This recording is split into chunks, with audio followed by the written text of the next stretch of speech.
Yahudi bekerja sama dengan Nasrani untuk menghancurkan Islam yang tak pernah ikut kerjasama. Yahudi tak pernah mau bekerja sama dengan manapun, dengan agama manapun untuk menghancurkan Islam. Tapi karena ketidakberhasilan dia meredupkan api cahaya agama, dia perlu kawan, dia butuhkan kawan. Siapa kawan dia? Nasrani. Ternyata Nasrani sudah, kawan dia Yahudi sudah, Nasrani sudah. Tak mampu menggoyang itu. Tak mampu menggoyang Turki Utsmani. Dia cari kawan yang ketiga. Siapa kawan yang ketiga itu? Nah, ini dia. Munafik. Orang ketiga itu munafik. Yang paling mudah menghancurkan nilai Islam adalah orang Islam itu sendiri. Kata Nabi, di akhir zaman ada da'i-da'i yang akan mengajak ke neraka jahanam. Siapa mereka? Da'i-da'i yang yang da'i-da'i yang mencintai dunia. Da'i-da'i yang mohon maaf tak bisa mempertahankan akidah dia di tengah gejolak dunia yang begitu luas dalam pandangan dia.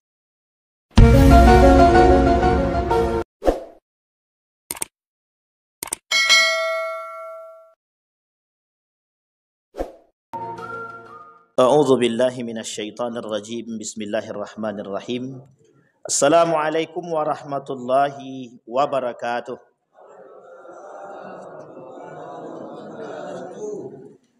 Alhamdulillahi rabbil alamin. Alhamdulillahilladzi arsala rasulahu bil huda wa dinil haq liyudhhirahu 'alad dini kullih wa kafa billahi syahida. Ashhadu an la ilaha illallah wahdahu la syarika lah wa ashhadu anna Muhammadan 'abduhu wa rasuluh la nabiyya ba'd. Allahumma salli wa sallim wa barik ala hadzal nabiyil karim. Allahumma salli ala Muhammad wa ala ali Muhammad fil alamin innaka Hamidum Majid. Ya ayuhan nasu taqu rabbakum alladhi khalaqakum min nafsi wahidah wa khalaqa minha zawjaha wa batha minhuma rijalan katsiran wa nisaa wattaqullaha alladhi tasaaluna bihi wal arham innallaha kana 'alaikum raqiba. Wa qala Allah ta'ala ya ayyuhalladzina amanu taqullaha wa qulu qawlan sadida yuslih lakum a'malakum wa yaghfir lakum dhunubakum wa may yuti'illaha wa rasulahu faqad faza fawzan 'azima. Puji syukur kehadirat Allah dengan mengucapkan alhamdulillahirabbil alamin, berselawat kepada Nabi dengan mengucapkan Allahumma shalli ala Muhammad wa ala ali Muhammad fil alamin innaka Hamidum Majid. Mudah-mudahan di malam hari ini kita semua istiqamah dalam kebaikan dan ketaatan kepada Allah, menjadi orang-orang yang istiqamah, orang-orang yang taat, orang-orang yang selalu diridhai oleh Allah, selalu ditunggu oleh Allah kedatangannya dan yang dicintai. Amin ya rabbal alamin. Hendaknya kita husnul khatimah.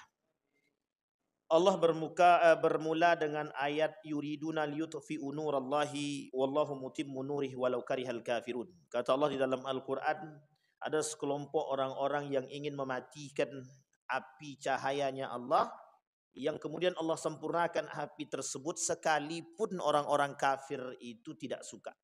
Di dalam ayat yang lain Allah kata walan tarda ankal yahud walan nasara hatta tattabi'a millatahum, kata Allah. Di dalam ayat yang lain Allah kata innal ladzina yakfuruna billahi wa rusulihi wa yuriduna an yufarriqu bainallahi wa rusulihi thumma wa yaquluna nu'minu bi ba'd wa nakfur bi ba'd wa yuriduna an yattakhidhu baina dzalika sabila ulaika humul kafiruna haqqan. Kata Allah di dalam Al-Qur'an, ayat yang pertama tadi kita bacakan, ada orang-orang yang ingin memadamkan api cahaya, yang api cahaya itu Allah hidupkan, tapi mereka ingin mematikan, tapi kembali Allah hidupkan secara sempurna, meskipun kata Allah mereka tidak suka, meskipun mereka tidak suka. Di dalam ayat yang lain ada kalimat yang sangat sederhana, Allahu nurus samawati wal ard mathalu nurihi kamishkatin fiha misbah. Al-misbahu fi zujajah, az-zujajatu ka'annaha kaukabun durriyyu yuqadu min syajaratin mubarakah zaitunatin la syarqiyyati wala gharbiyah yakadu zaituha yudhi'u walau lam tamsas hunar nurun ala nur, kata Allah. Ada suasana gelap gulita. Di antara gelap gulita ada satu bolongan kecil, yang dari bolongan kecil tersebut muncul lampu atau cahaya. Inilah yang disebut dengan miskat, atau bahasa lain disebut dengan miskatul anwar, tempat celah sebagai penerang. Inilah yang disebut sebagai nilai-nilai agama oleh para ulama. Kata mereka, yang disebut dengan cahaya yang dihidupkan oleh Allah itu adalah nilai-nilai agama. Yang memegang teguh kepada nilai agama dia hidup, yang tidak berpegang teguh pada nilai agama dia mati. Bapak Ibu sekalian yang berbahagia, merujuk kepada ayat yang kedua yang tadi kita bacakan, walan tarda ankal yahud walad nasara hatta tattabi'a millatahum.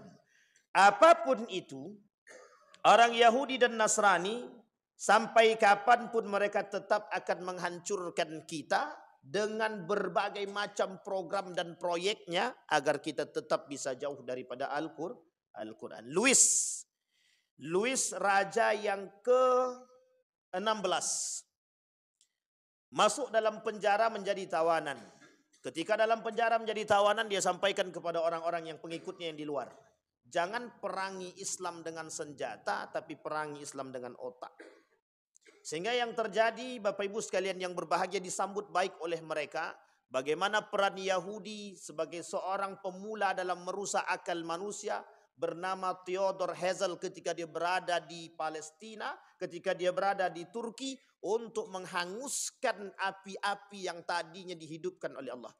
Kobaran api perjuangan dan jihad umat muslim pada masa Turki Utsmani nampak dikobarkan atau dipadamkan oleh Theodor Herzl hanya dalam jangka 50 tahun. Sampai hari ini api itu tak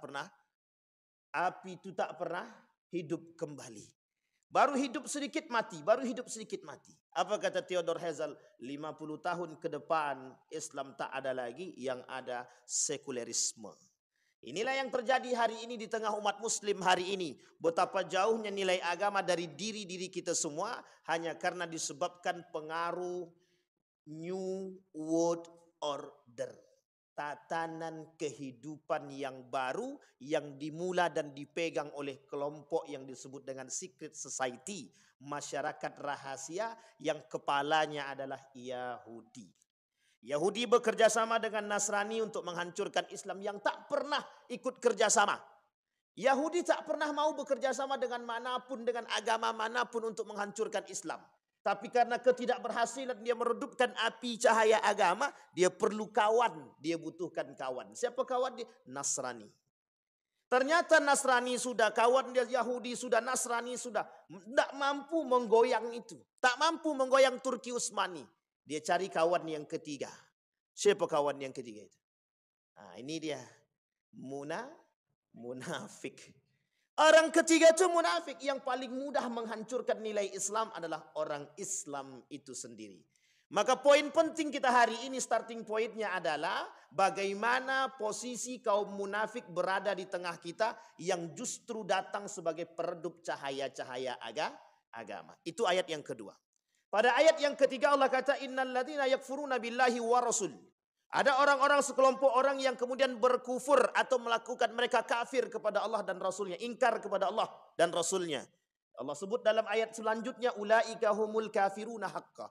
Orang-orang kafir beneran. Tadi Yahudi Nasrani itu kafir beneran. Tapi kalimat selanjutnya, wa yuriduna an yufarriqu bainallahi wa rasul. Ada orang-orang yang ingin membedakan mana iman kepada Allah dan mana iman kepada Rasul. Masih dalam kategori kafir ataupun masuk pada kategori yang kedua, namanya munafik. Uniknya lagi pada ayat selanjutnya Allah sampaikan, wa yaquluna nu'minu bi ba'di wa nakfur bi ba'd. Sebagian golongan di antara kaum muslimin itu ada yang beriman kepada sebagian ayat Al-Quran dan tidak beriman kepada sebagian ayat Al-Quran. Uniknya adalah umat muslim tapi tak beriman kepada ayat Al-Quran, hanya beriman kepada sebagian ayat Al-Quran. Apa maksudnya? Beriman kepada ayat yang dia kehendaki dan tak beriman kepada ayat yang tidak mereka kehendaki. Kita ambil contoh. Mereka tak suka dengan ayat-ayat azwaja, berpasang-pasangan. Sehingga muncul kelompok pembenci ayat Al-Quran. Mereka LGBT adalah kelompok-kelompok yang tak suka dengan ayat-ayat Al-Quran yang mengatakan berpasang-pasangan itu adalah laki-laki dan perempuan atau wanita dan bejantan. Kata LGBT yang berpasang-pasangan itu mau laki-laki dengan laki-laki, perempuan dengan perempuan. Ini mereka menolak sebagian ayat Al-Quran. Tapi pada hakikatnya mereka beriman kepada Allah.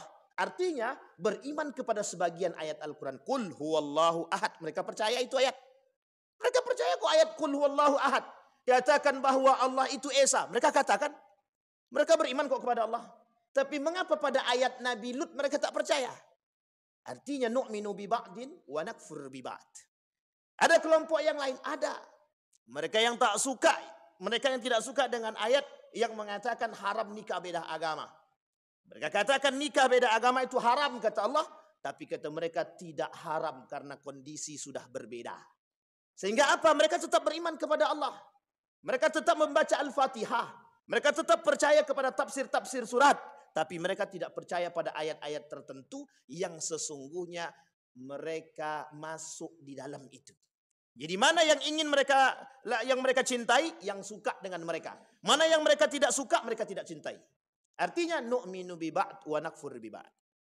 Kalimat selanjutnya kata Allah, wa yuriduna an yattakhidha baina dzalika sabila. Itulah jalannya untuk merusak akidah umat Islam. Salah satunya harus dengan kelompok-kelompok tertentu jika ingin berhasil. Kalau tidak berhasil, nanti kita kaitkan. Kalau tidak akan berhasil mereka merusak Islam. Kenapa tidak berhasil? Karena ketika Islam diajak berjihad, tombak jihad paling tinggi umat muslim. Ketika diangkat tombak, satu perintah semua maju. Tapi ketika jihadnya melawan hawa nafsu, mundur semua. Ayo berjihad melawan hawa nafsu, semua turun. Kenapa? Karena paling berat itu melawan hawa nafsu. Asyaddul jihad, jihadul hawa. Apa contohnya? Paling berat menahan hawa nafsu untuk tidak korupsi. Itu jihad hawa nafsu. Jihad paling kuat adalah menahan diri untuk tidak keluar di malam tahun baru. Sementara di tengah para pemuda-pemuda dan orang-orang keluar berombongan untuk melihat kembang api meletus, yang sama sekali tak ada manfaat. Bayangkan kita menahan diri, jangan keluar, jangan keluar, jangan keluar. Kita muslim sejati. Dibisikkan, tapi ada kambing guling di situ. Goyang. Hanya karena kambing guling, goyang. Iya juga ya. Gitu. Akhirnya datang juga. Keluar juga di malam tahun. Keluar juga di malam tahun baru. Hanya karena kambing. Coba kalau seandainya sapi yang melompat. Kalau sapi guling, bukan keluar lagi. Semua keluar satu keluarga. Kenapa? Itu banyak sapi itu. Kalau kambing mungkin sedikit porsinya. Artinya apa? Berjuang melawan hawa nafsu. Ulaika humul kafiruna haqqa. Kata Allah, orang-orang kafir yang benar itu. Orang kafir terbagi dua. Satu, orang kafir benaran yang non muslim. Yang kedua, orang muslim tapi kufur. Dia tak kafir memang, tapi mereka kufur, pelaku kekufuran. Seorang muslim yang mengucapkan selamat Natal kufur. Seorang muslim yang tidak sholat kafir. Man taraka shalah kafir fahuwa kafir, man taraka zakah fahuwa kafir, man taraka shaum fahuwa kafir. Yang meninggalkan rukun Islam, yang meninggalkan rukun iman, semua kafir. Tapi apakah kafir mereka keluar daripada Islam? Tidak. Mereka sederajat dengan dosa-dosa pelaku kekafiran yang disebut oleh para ulama kufur. Berarti orang yang mengucapkan selamat Natal kufur. Menurut pandangan saya kufur. Kenapa saya katakan kufur? Karena tak selayaknya seorang mukmin mengucapkan itu. Pertanyaannya adalah, bagaimana kalau umat-umat muslim ini melakukan perayaan hari raya, melakukan peringatan tahun baru atau merayakan tahun baru? Bagaimana posisinya? Dikatakan para ulama subhat atau syirik samar-samar. Makanya disebut dengan subhat. Kenapa kita katakan subhat? Dinisbatkan kepada hal yang haram tak bisa. Dinisbatkan kepada yang halal juga tak bisa. Kenapa subhat? Karena di tengah-tengah antara hukum halal dan antara hukum yang haram. Dikatakan haram tak bisa. Dikatakan halal tak bisa. Tapi dia dikatakan subhat. Kenapa subhat? Tak ada hukum. Kenapa kok tak ada hukum? Siapa yang mau mengambil hukum? Apa yang harus dihukumi? Adakah sesuatu yang harus dihukumi? Kapan bisa dihukumi? Ketika sesuatu terjadi. Ada manfaat bisa dihukumi. Ada mudarat bisa dihukumi. Sekarang tergantung mana yang paling besar, mudarat atau manfaat. Kalaulah manfaatnya lebih besar, maka bisa dihukumi mubah. Tapi kalaulah mudaratnya lebih besar, maka bisa dikatakan haram. Sekarang pertanyaannya kembali kepada kembali kepada pola pikir kita melihat itu. Perayaan tahun baru, apakah datang mudarat yang besar? Mudarat yang besar atau manfaat yang besar? Mudaratnya jauh lebih besar. Banyak orang-orang yang melakukan perayaan tahun baru menyediakan ladang-ladang maksiat. Sehingga yang terjadi zina. Mereka sediakan semua tempat-tempat untuk perzinahan. Ada yang melakukan trompet, mutasyabih, au yusbih bil kufri. Mereka menyamakan perbuatan mereka dengan orang kafir. Kenapa tidak? Penetapan perayaan tahun baru pada pertama sekali 1582 oleh Paus, siapa dia? Gregorian. Kemudian ditetapkan kembali pada periode selanjutnya 1752 oleh siapa? Sama Paus Gregorian selanjutnya. Artinya apa? Umat muslim hari ini merayakan satu perayaan yang ditetapkan oleh siapa? Yang dimulai oleh siapa? Kafir. Artinya apa? Kita sedang mengikuti perbuatan-perbuatan orang yang tak ada dalam tradisi umat Islam. Tapi uniknya berbahagia di atas kesyubhatan yang jelas. Kenapa saya katakan syubhat? Karena hari ini umat muslim tak sadar mana yang halal dan mana yang haram.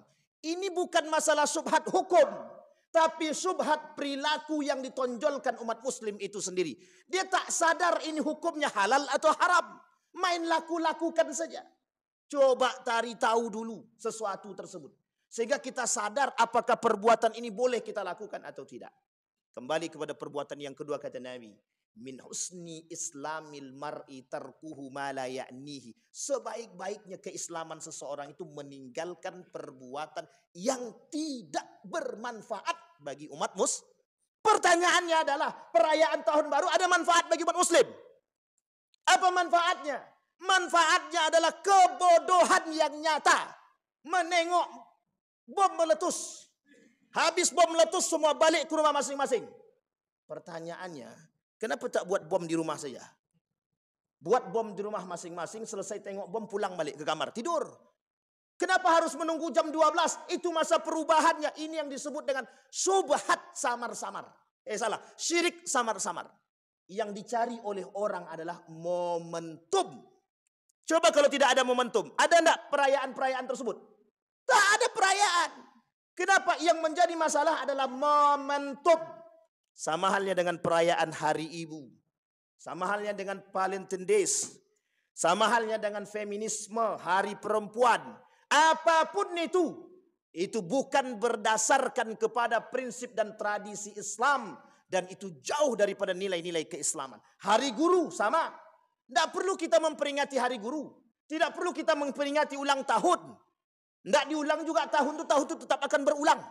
Tidak perlu diulang pun dia tetap akan berulang. Artinya apa? Artinya hari ini Bapak Ibu sekalian yang berbahagia. Dalam metode perang pemikiran, ada 4 metode dan strategi yang dilakukan oleh kafir Quraisy orientalis untuk merusak akidah kita. Yang pertama tashkik. Dah kita sampaikan di masjid kita nih. Ini masjid pertama kali yang menyampaikan tentang perang pemikiran dalam penyampaian metode. Satu di antara 4 itu tashkik, membuat umat muslim ragu dengan nilai agama Islam itu sendiri. Apa yang kita lihat? Hari ini kita lihat. Malam ini kita akan lihat.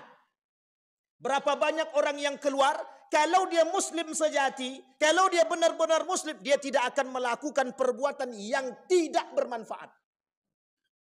Tapi kalau dia muslimnya abal-abal atau KTP saja, kita akan lihat berapa banyak umat muslim yang berboncengan laki-laki perempuan yang bukan suami istri hanya untuk datang ke salah satu tempat memperhatikan tontonan-tontonan yang tidak bermanfaat. Satu. Yang kedua, di dalam perayaan hari tahun baru yang kita khawatirkan, yang dijadikan kambing hitam adalah agama. Di balik adanya muhasabah, di balik adanya mohon maaf pengajian, ada konser-konser tertentu. Pertanyaannya lebih ramai mana? Lebih lama mana?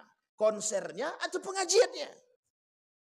Biasanya lebih ramai konsernya. Pas lagi pengajian semua diam, tenang, khusyuk. Nggak tahu entah tidur entah apa.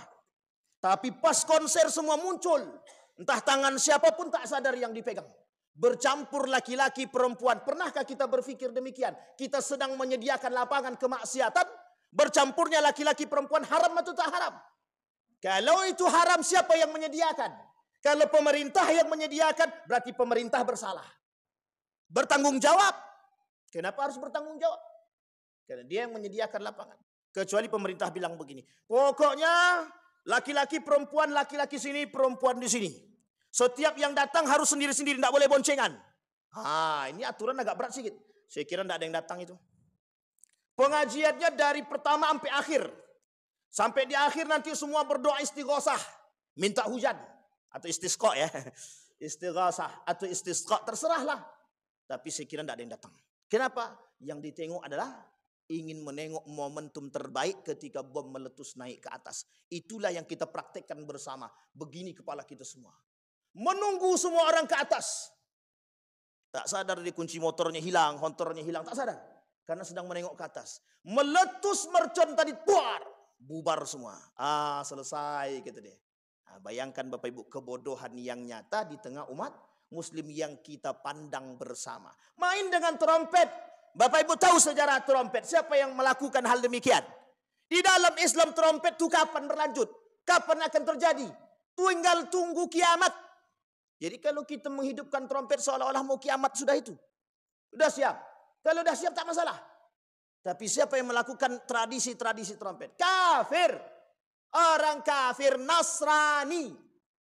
Dalam perayaan Natal dan dalam perayaan Tahun Baru. Kenapa digandeng? Ada sejarah? Ada. Enggak mungkin tanpa sebab. Ingat Bapak Ibu sekalian yang berbahagia. Bukan tanggal 25. Tapi tanggal 31. Itu yang harus Bapak Ibu pahami. Cari sejarahnya. Apa itu tanggal 31? Bukan tanggal 25. Di tanggal 21, di tanggal 31 itulah peresmiannya, pembaiatannya, pelakukan semuanya. Disitulah perubahannya. Dan itu berbeda-beda. Artinya apa? Disitulah pada tanggal itulah ditetapkannya orientalis dengan berbagai macam gerakan mereka untuk merusak umat Islam dalam metode-metode dalam metode-metode peruntuhan akidah terhadap umat Muslim itu sendiri. Bayangkan Bapak Ibu. Berapa banyak umat Muslim hari ini yang terkicuh dengan sifat-sifat itu. Dengan karakter-karakter meragukan itu. Kalau Bapak Ibu berkata kepada orang-orang yang pakai celana lepis hari ini. Kami sudah menutup aurat. Betul apa tak betul? Coba tanyakan orang yang pakai celana lepis. Anda sudah menutup aurat atau belum? Jawaban mereka apa? Apa jawabannya? Kami sudah menutup aurat. Pertanyaannya menutup aurat apa telanjang? Nabi kata orang seperti ini berpakaian tapi telanjang. Uniknya cara berpikir yang ditanamkan oleh orientalis dan liberal kepada mereka. Mereka katakan kami sudah menutup aurat. Padahal mereka menutup dengan menampakkan lekuk tubuh yang Nabi katakan itulah yang disebut dengan berpakaian tapi telanjang. Yang kedua, perhatikan betapa mudahnya anak muda hari ini berpegangan tangan laki-laki dengan perempuan. Apa jawaban mereka ketika ditanya? Kenapa kok kalian pegangan tangan? Jawabannya sederhana. Kan cuma pegangan tangan tanpa ada dosa. Pertanyaannya, berdosakah atau tidak? Kalau mereka mukmin, kalau mereka muslim, kalau mereka tahu nilai-nilai agama, tidak akan berpegangan tangan laki-laki dan perempuan. Bercampur duduk laki-laki dan perempuan. Kalau mereka tahu nilai dia, kalau mereka tahu hukumnya, akankah mereka duduk bersama? Tidak akan. Makanya Bapak Ibu, kenapa perayaan tahun baru atau sebagian kalangan ulama mengatakan itu perbuatan yang syubhat.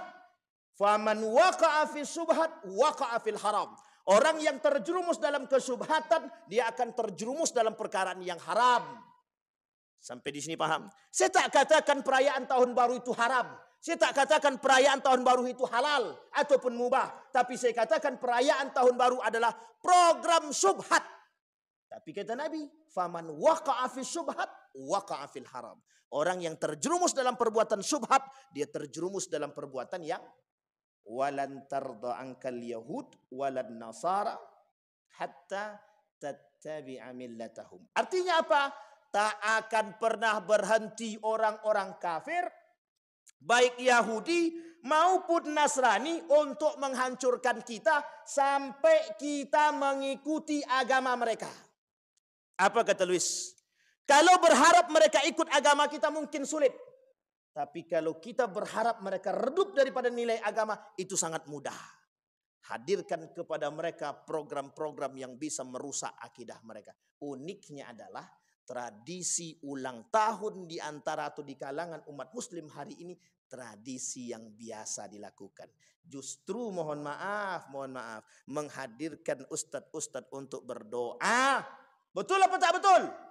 Ustadz, doakan ulang tahun kami. Ya besok saya mau ulang tahun, tolong datang ya, doa. Tanpa sadar Pak, program ulang tahun ini, itu siapa yang pertama kali melakukan? Oh Nabi kah ulang tahun? Nabi tak kata ulang tahun. Tak ada Nabi pernah melakukan ulang tahun. Memang tidak, bukan ulang tahun. Nabi hanya mengingat kelahiran dia di hari Senin dengan berpuasa.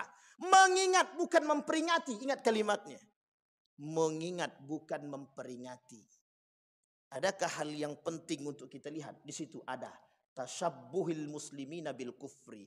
Bagaimana orang-orang mukmin, orang-orang muslim menyerupai perbuatan-perbuatan orang kafir tanpa disadari orang muslim itu sendiri bahwa mereka telah mengikuti perbuatan-perbuatan orang kafir. Inilah yang disebut dengan tergadainya akidah. Sampai di sini paham Bapak Ibu? Maka ada poin penting yang ingin kita sampaikan. Pendangkalan akidah yang dilakukan oleh mereka. Ada 5 poin Bapak Ibu. Yang pertama kata para ulama, pendangkalan akidah atau sebab terjadinya pendangkalan akidah di kalangan umat muslim satu saja. Dia ada 5, kita ambil poin yang pertama. Apa kata dia? Kebodohan terhadap akidah yang benar. Kita ambil contoh. Adakah akidah Islam mengatakan perayaan tahun baru? Adakah syariat agama yang mengajarkan peringatan tahun baru? Adakah syariat Islam yang mengajarkan kepada kita peringatan hari ibu? Adakah ajaran Islam yang mengajarkan kepada kita hari Valentine Days, hari guru, hari buruh, hari perempuan, dan lain sebagainya? Ada. Kalau tak ada, kenapa kita ikut? Sedangkan yang ada kita tak ikut. Misal, tahu solat tu 5 waktu, kadang kita masih bolong. Ini kita mau ikut syariat yang tidak diadakan. Kenapa? Karena mengikuti sesuatu yang baru ini lebih enak daripada yang lama, kata dia. Bayangkan kekufuran yang nyata tuh di situ. Salat tak pernah sempurna 5 waktu, tiba-tiba mereka berkokoh ingin melakukan peringatan malam tahun baru. Salat tidak, peringatan tahun baru pula yang dibuat. Telah sempurnakah iman kita? Sudah cukup baguskah iman kita? Sudah cukup baikkah Islam kita? Sampai kita harus mengambil jalan lain untuk menambah akidah kita? Adakah masalah kemurnian akidah di situ? Tidak. Justru kerusakan yang terjadi. Yang pertama, kebodohan pada nilai-nilai akidah yang benar. Makanya Bapak Ibu sekalian yang berbahagia, ini malam bukan malam peringatan tahun baru. Malam hari ini. Karena tradisi kajian memang diisi di hari Selasa. Bertepatan dengan malam tanggal 1 Rajab. Tadi, maghrib tadi. Dah masuk. Tanggal 1 Rajab. Sudah selesai, sudah masuk. Artinya ini tidak ada kaitannya dengan perayaan tahun baru. Dan ini bukan penghujung tahun. Kenapa kita katakan bukan penghujung tahun? Penghujung tahun nanti kalau dalam Masehi itu jam 12 nanti. Jangan lupa bawa balon. Bawa apa? Lampu. Ini unik ini Bapak Ibu. Tradisi-tradisi seperti ini harus jauh dari nilai-nilai Islam. Harus kita jauhkan dari keluarga kita. Yang kita takutkan akidah kita yang tergadaikan. Mohon maaf Bapak Ibu. Anak-anak kita tidak sadar apa yang tertera di balik program yang mereka buat. Bapak Ibu harus paham. Dan ini saya sampaikan. Bapak Ibu harus yakin dengan program ini. Kenapa saya katakan harus yakin? Tidak akan pernah orang Yahudi dan Nasrani itu senang dengan Bapak Ibu. Tidak akan pernah. Bagaimana caranya biar Bapak Ibu itu jauh dari Al-Quran? Bagaimana caranya Bapak Ibu itu jauh daripada sholat 5 waktu dan tepat? Kita ambil contoh. Sholat Isya berapa softnya? Sholat Maghrib berapa softnya? Besok nanti malam Bapak Ibu lihat. Berapa banyak mana manusia yang keluar nanti itu. Mengaku mukmin semua, mukmin semua. Mengaku muslim semua, muslim semua. Tapi pertanyaannya mengapa mereka keluar di sana sementara ke sini tidak? Itu pertanyaan besar bagi kita Pak. Titik. Makanya mohon maaf Bapak Ibu sekalian yang berbahagia. Akidah itu tidak main-main. Apa kata para ulama? Tidak ada toleransi dalam nilai akidah. Saya sepakat Pak. Tidak ada toleransi dalam masalah akidah. Bagi saya perayaan tahun baru itu tasyabuh dengan bil kufri. Bagi saya. Saya mengikuti jejak Syekh Yusuf Al-Qardawi, Syekh Ramadan Al-Buti. Apa kata beliau? Tidak ada toleransi dalam urusan akidah. Termasuk pengucapan selamat Natal, mengikuti perayaan tahun baru. Apapun itu, siapapun dia. Tapi itu Ustaz itu ikut ya Ustaz. Ikut dia menyampaikan kajian. Itu masalah tuh. Yang uniknya lagi Pak, mohon maaf ya Pak, mohon maaf ya. Mohon maaf. Jangan tersinggung lah. Ya, lo siapa gitu. Lo dai abal-abal. Sementara kami dai nasional ataupun internasional. Kira-kira Bapak Ibu akan ikut yang abal-abal apa yang internasional itu? Secara pola pikir dan psikologi jamaah, mereka akan pandang itu saja, mereka ikut. Apalagi ngapain kita ikuti yang lain, kata dia. Sampai di sini paham. Yang terkenal aja mereka mengadakan kok, mereka ikut peringatan tahun baru kok. Ini yang menjadi masalah kita hari ini Pak. Makanya mohon maaf Bapak Ibu, mohon maaf betul saya sampaikan. Kata Nabi di akhir zaman itu ada du'atun ila abwabi jahannam. Ada da'i yang mengajak ke neraka jahannam. Saya tak katakan mereka ngajak ke neraka jahannam ya, tapi Nabi yang kata. Kelak kata Nabi di akhir zaman ada da'i-da'i yang akan mengajak ke neraka jahannam. Siapa mereka? Da'i-da'i yang yang da'i-da'i yang mencintai dunia. Da'i-da'i yang mohon maaf tak bisa mempertahankan akidah dia di tengah gejolak dunia yang begitu luas dalam pandangan dia. Berat Bapak Ibu, berat. Makanya mohon maaf Bapak Ibu, bisa jadi yang berbicara di sini itu mungkin yang mengikuti hanya 1, 2, 3, 4. Tapi bisa jadi mereka yang terkenal yang diikuti oleh ribuan manusia. Sehingga ketika satu orang berkata, meskipun yang berkata itu betul, belum tentu bisa diikuti. Paling tidak kita menyampaikan itu dulu. Karena kelak kata Nabi di akhir zaman, kata Nabi, yang paling banyak di tengah umat muslim adalah munafik, bukan mukmin. Maka Bapak Ibu sekalian yang berbahagia, jadilah manusia yang aneh di tengah manusia-manusia yang tidak berpegang teguh kepada nilai-nilai agama. Artinya apa? Orang yang berpegang teguh dengan nilai agama di akhir zaman itu adalah manusia yang aneh, kata Nabi. Yang aneh. Kenapa kok aneh? Kenapa kok asing? Karena mereka berpegang teguh kepada nilai-nilai agama. Sementara umat muslim yang lain mohon maaf KTP saja. Kenapa? Karena mereka tidak mau berpegang teguh kepada nilai agama. Mereka katakan nilai-nilai agama merusak tatanan kehidupan. Makanya Bapak Ibu, keberhasilan kaum liberal itu atau kaum sekuler itu memisahkan kita dari nilai agama. Apa contohnya? Peringatan tahun baru. Itu contoh yang paling nampak. Bayangkan kita dipaksa untuk keluar rame-rame untuk melihat perbuatan yang tidak bermanfaat sama sekali. Itu yang pertama.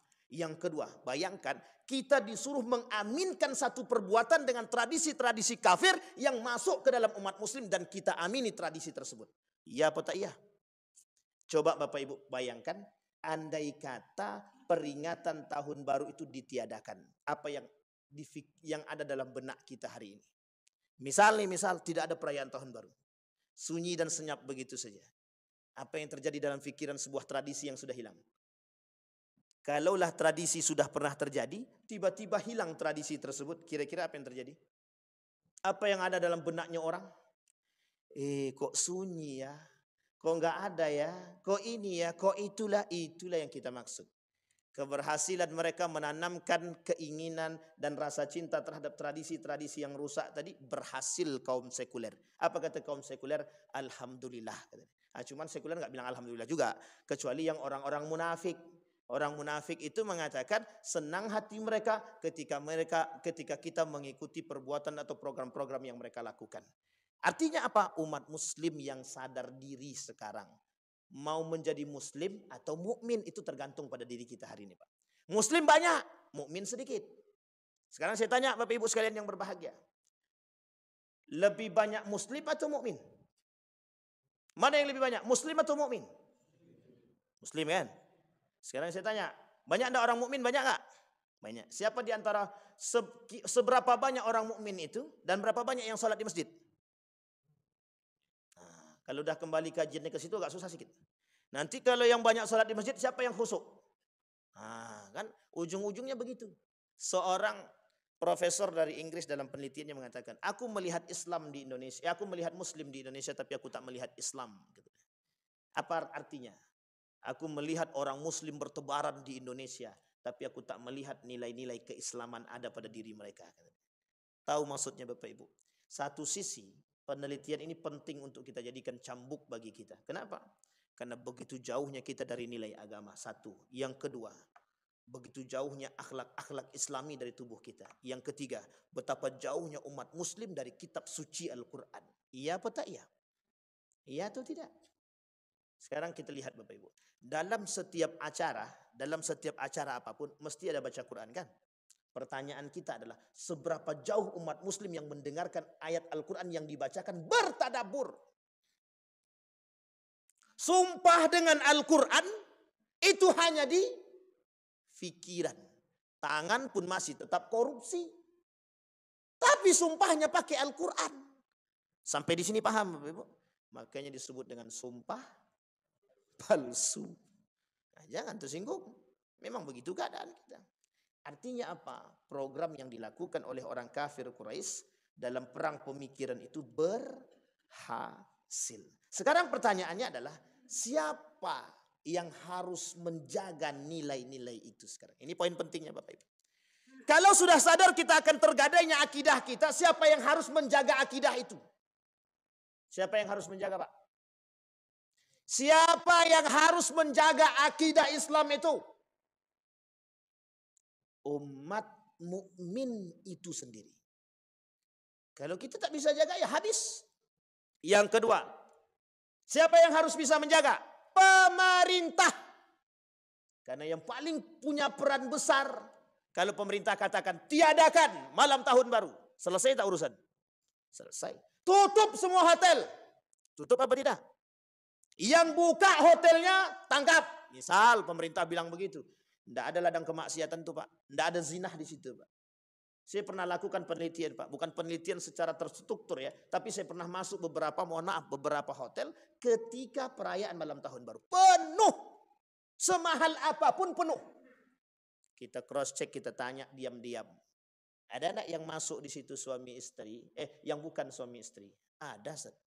Ada Pak katanya. Bahasa lainnya ngotel. Coba bayangkan. Apa yang terjadi Pak? Zina atau tak zina? Jadi pertanyaan saya adalah, mau jadi apa negara kita nih? Kita berharap makmur, tapi kita bermaksiat. Kita berharap kebaikan dan keberkahan, tapi kita memberikan ladang kemaksiatan.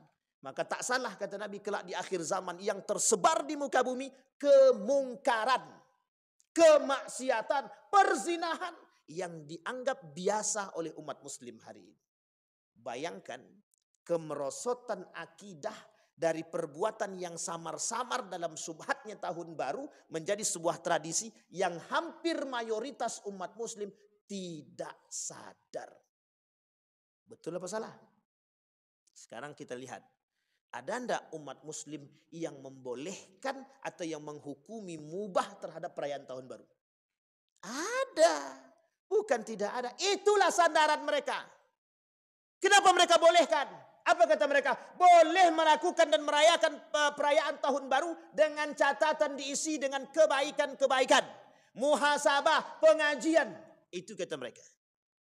Kalau saya katakan, terjerumuslah orang tersebut dalam pemahaman yang rusak terhadap akidah yang sahih. Sampai di sini paham Bapak Ibu? Yang pertama tadi apa metodenya yang mereka lakukan? Tashkik. Menimbulkan keraguan-raguan dalam benak umat muslim terhadap nilai agama itu sendiri. Contohnya perayaan tahun baru. Yang kedua, taswih. Apa itu taswih? Pengaburan. Nah, ini dia penting Bapak Ibu. Kita ambil salah satu contoh dari perayaan Hari Ibu. Lihat Hari Ibu. Sekarang Hari Ibu itu sudah menjadi satu tradisi di kalangan manusia hari ini. Uniknya lagi, semua orang baik muslim ataupun non muslim akan berbondong-bondong untuk membagikan hadiah kepada orang tua. Jangan tersinggung ya ibu-ibu jangan tersinggung. Jangan tersinggung. Itu berarti Anda sedang dihina oleh anak Anda sendiri. Kenapa? Mereka cuma memperingati dan beri hadiah kepada ibu 1 kali dalam setahun. Itu satu. Sebenarnya bukan itu yang mereka ingin angkat. Bagaimana momentum perayaan Hari Ibu itu menjadi satu dasar yang diyakini oleh umat muslim bahwa itu hari paling sakral.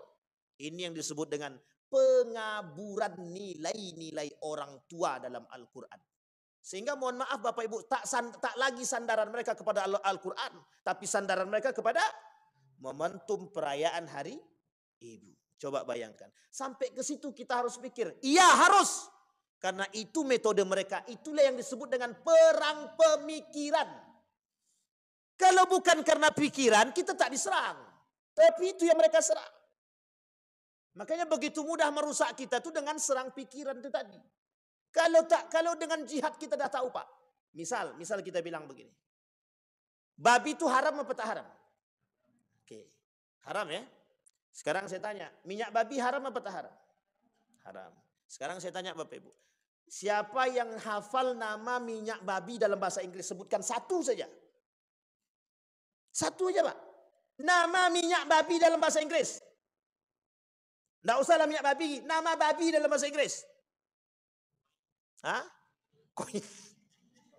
Apa? Bekot. Ada lagi? Pig. Ada lagi yang lain? Pork. Bapak Ibu kasih tahu. Saya kasih tahu. Ada 200 lebih nama babi yang tersebar di tengah makanan-makanan yang tersebar di tengah umat muslim hari ini. Sekarang saya tanya, kebodohan kita di mana? Tidak paham bahasa.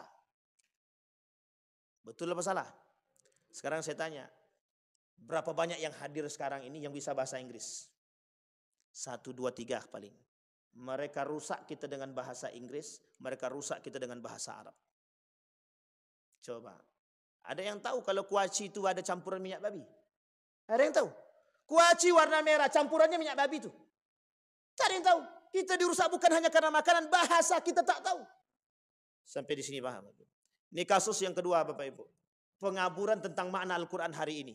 Yang lagi tersebar di tengah umat muslim hari ini, yang lagi rame-ramenya Bapak Ibu. Apa kata mereka? Cerita-cerita Nabi dalam Al-Quran itu dongeng belaka. Itu videonya sudah tersebar itu Bapak Ibu. Kita bantah besok Bapak Ibu.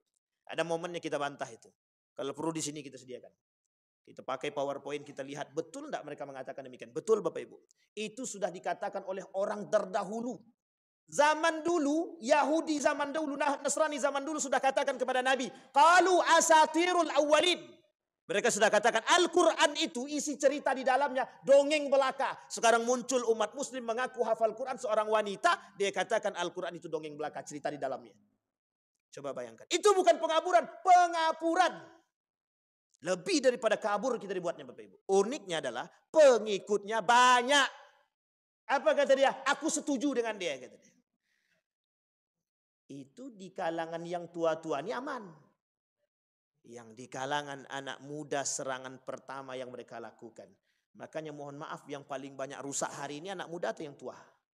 Kata mereka yang tua itu tinggal tunggu tanggal main aja itu. Paham maksud saya Bapak Ibu? Sekarang saya tanya, lebih ramai di kafe pada masjid? Itu pastilah Ustaz, tak mungkin kami harus jawab, oh ya oke lah. Sekarang yang kita tanya bukan itunya Bapak Ibu. Siapa banyak yang isinya siapa? Anak muda, oke ya anak muda. Muslim apa non muslim? Muslim, baik sekarang kita lihat. Nak sholatlah. Ketika azan, mereka sholat nggak? Di mana mereka sholat? Di kafe. Apa jawaban ketika kita tanya, kok enggak sholat ke masjid? Yang penting kami sholat. Sekarang saya tanya, di mana nilai yang hilang dari mereka? Di mana nilai yang hilang dari mereka? Nilai sholat berjamaah di masjid. Satu. Yang kedua, apa nilai yang hilang? Peran masjid bagi mereka tidak ada. Yang ketiga, berkurangnya keimanan mereka dan pengetahuan dan keimanan mereka terhadap masjid, terhadap Allah, terhadap salat berjamaah, terhadap perintah Rasulullah. Iya apa tak sih? Berapa banyak yang hilang dari mereka? Setidaknya 4 poin. Artinya apa? Yang kelima, mereka yang penting bagi mereka adalah yang penting bagi kami salat Mau sholat sendiri atau sholat berjamaah, itu terserah. Uniknya lagi, ketidaktahuan mereka terhadap akidah yang benar, mereka sholat dengan pacar mereka. Yang satu jadi imam, yang pacarnya jadi makmum. Pertanyaannya, apa hukumnya sholat yang satu laki-laki dan satu perempuan yang berdua sholat? Yang bukan suami istri, apa hukumnya? Haram. Tahukah mereka hukum itu? Yang penting kami, coba lihat, perhatikan kalimatnya. Adakah makna yang salah dari kalimat itu yang penting kami sholat? Adakah yang salah? Tak ada salah sebenarnya, secara logika tidak ada yang salah. Tapi coba perhatikan baik-baik, yang penting kami sholat. Ada yang salah? Dalam secara makna ada. Mau salah ataupun betul yang mereka lakukan, yang penting kami sholat. Mau benar sholatnya, mau nggak benar sholatnya, yang penting mereka itu salah atau tak salah. Salah, yang benar itu apa? Harus benar sholatnya. Bagaimana Allah mau merubah sikap karakter seseorang kalau sholatnya salah kok? Makanya mohon maaf, kalimat dalam Al-Quran itu tak berlaku. Inna salata tanha anil fahsya'i wal munkar. Sholat itu mampu mencegah perbuatan keji dan mungkar. Pertanyaannya, pacaran mungkar apa tidak? Kalau pacaran mungkar, mengapa sholat dia tak mampu menghapus kemungkaran itu? Kenapa dia tetap sholat tapi pacaran tetap jalan? Kenapa dia sholat tapi mengucapkan selamat Natal tetap? Kenapa dia sholat tapi masih ikut melakukan perbuatan yang tidak bermanfaat? Artinya apa? Sholatnya sama sekali tidak berpengaruh. Apa masalah? Kata Syekh Abdurrahman As-Siddiq Al-Banjari, kalaulah sholat seseorang itu tak mampu merubah perilaku seseorang, mesti sholatnya nggak benar. Sampai segitunya kita harus turunan? Iya. Begitulah kaum orientalis merusak kita sampai sedalam itu. Apakah mereka tak paham? Paham. Sekarang saya tanya, berapa banyak para penghafal Quran hari ini? Berapa banyak penghafal Quran hari ini? Mulai banyak. Pertanyaannya, berapa banyak dari orang yang baca Quran dan hafal Quran yang bertadabbur dengan ayat Al-Quran hari ini? Sekarang kita lihat di masjid ini. Ada program tadabbur ayat Al-Quran? Berarti tugas Pak Yendi itu Pak Yendi. Harus ada itu Pak Yendi. Jangan sampai tak ada. Coba bayangkan Pak. Mau saya kembalikan lagi kepada sejarah.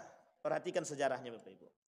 Orang Yahudi asli Jerman dan Yahudi asli Prancis, mereka mempelajari kitab Al-Quran. Ingat itu. Pertanyaan kita adalah, mereka mengetahui kelemahan kita dari mana? Dari Al-Quran. Apa mereka kata? Di dalam Al-Quran itu orang yang baik, orang yang beriman, orang yang percaya dengan Al-Quran, orang yang percaya dengan hari kiamat, orang yang percaya dengan kebaikan akan menghasilkan akhlak-akhlak yang baik. Itu mereka bagikan poin. Apa kata mereka? Jauhkan mereka dari Al-Quran. Yang terjadi hari ini adalah, kenapa umat muslim merosot? Karena mereka jauh daripada Al-Quran. Makanya Bapak Ibu sekalian yang berbahagia, kenapa umat muslim mundur dan merosot hari ini secara peradaban? Karena umat muslim hari ini jauh daripada Al-Quran. Sekarang kita lihat dalam acara perayaan tahun baru, berapa menit baca Qurannya? Berapa menit baca Qurannya? Kalaupun ada. Paling 10 menit Pak. Itu udah paling panjang tuh. Udah paling panjang tuh 10 menit. Pertanyaannya, setelah itu ada nggak tadabbur ayat Al-Qurannya? Paling kajian singkat lah. Untuk muhasabah diri, ingatlah kita akan mati semua. Betul, memang mati. Tak diingat pun kita juga bakal mati. Makanya kita ingatkan. Pertanyaannya adalah, pernahkah mereka memperingati sesuatu yang terjadi di balik itu? Ingatlah Bapak Ibu sekalian yang hadir dalam acara perayaan tahun baru. Sesungguhnya ini sejarahnya adalah orang-orang kafir. Pernah nggak disampaikan? Tak pernah disampaikan. Kenapa tak pernah disampaikan?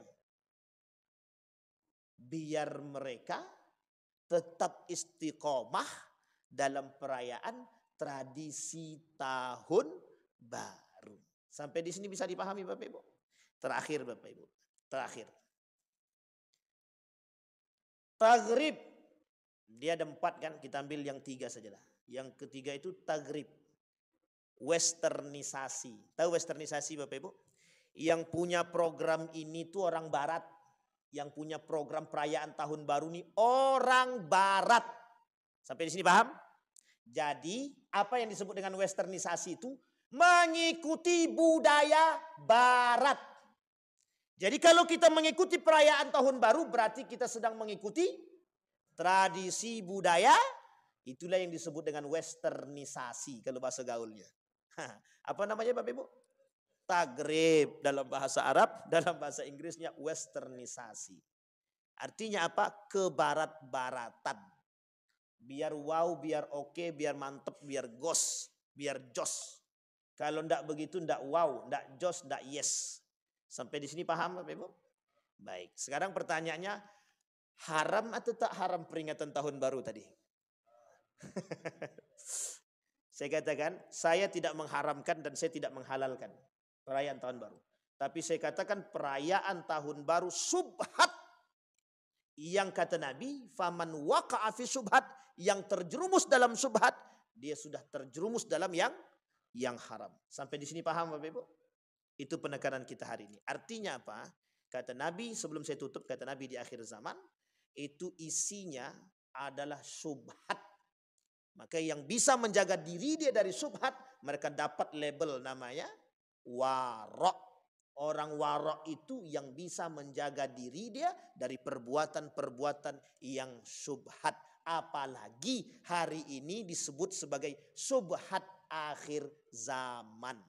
Sampai di sini bisa dipahami Bapak Ibu? Mudah-mudahan setelah ini pulang ke rumah, telepon anak, balik. Yang tak balik tutup pintu. Pergi saja dari rumah nih. Saya yakin tak berani. Kenapa tak berani?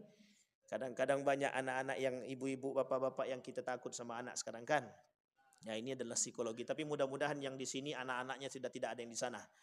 Ya tidak ada yang di sana. Maksudnya tidak tahu tidak ada yang di sana mana kita nggak tahu. Tapi mudah-mudahan kita istiqamah, tetap istiqamah mengajarkan kepada anak akidah yang benar. Yang anak-anaknya keluar malam hari ini, teleponlah, suruh pulang ke rumah.